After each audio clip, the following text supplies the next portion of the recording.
دیگل هات ناورز درینا گنیمی سایلو از خود دست به برهوی خود کدش بوارگرتنا گنیمی جوتیاران کوار سال لیک مهاشش گنیم جوتیاران تهتور کرتن نه تقريبا هيفكا هو تكنيكي وسويل وزاخو وجب خرابتن وتصليحه وصيانه وبرها فكرنا سويل واجهزه ومكاينه ويتكت تقريبا افروكا ام دي خلاص مش صيانه وتصليحه وحفتي بيجي دي باش مختبر دي اوجي تعقيم كتن وتبخير كتن اوجي خلال حفتي كده اوجي خلاص حفتي بيجي ان شاء الله محاضر بين بورقتنا وغنمي طاقت ورگرتن سویل و خود 15000 تنن و 15000 تن جمع میشین عدی ورگرین. ریوبریا چاندن زاخود تدیار کردن کوان داتاین اف سالای برف کردنو. اولدیو داتاین وان مینا سالم بوری 5000 تن گنم لزاخو برهم دیدنو. دیروانایی سایلو زاخوی تکرن. روبری هاتی چاندن اف سال دبر عمل سنر قصد زاخو 74000 دونمن. اشوان 74000 دونم هم پیش بینید که کو نو بین سه حتی 34 35 تن گنی میجبن و بین روانه کنه بوسایلو زاخو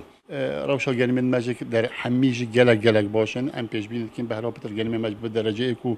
و شوان گنی من او برهمک باشی بیتن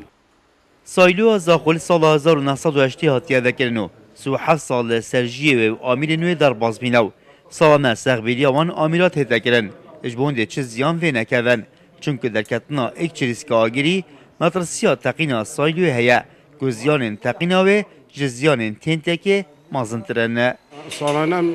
دست بتکین سیانت کین و هک وقت مسیانه نکرد ده گر زیانت مازن کردن سایلوی که تو زاهنه گر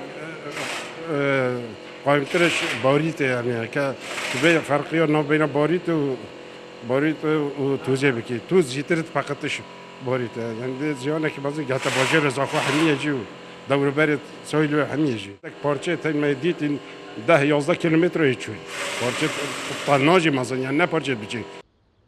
سایلوی زاخو شیانین ورگرتنا 3000 تن انگنیمی هیاو سالانه جوی رجه گل زدتر گنم تیتا ورگرتن لیبو اف ساله تانوکه دیانی نه که چند گنیمی ورگرن چونکه تانوکه رنمای نی نگشت نوانو چند روژه که این کم جین ماین بودرینا گنیمی رعتمت کرسات نیوز زاخو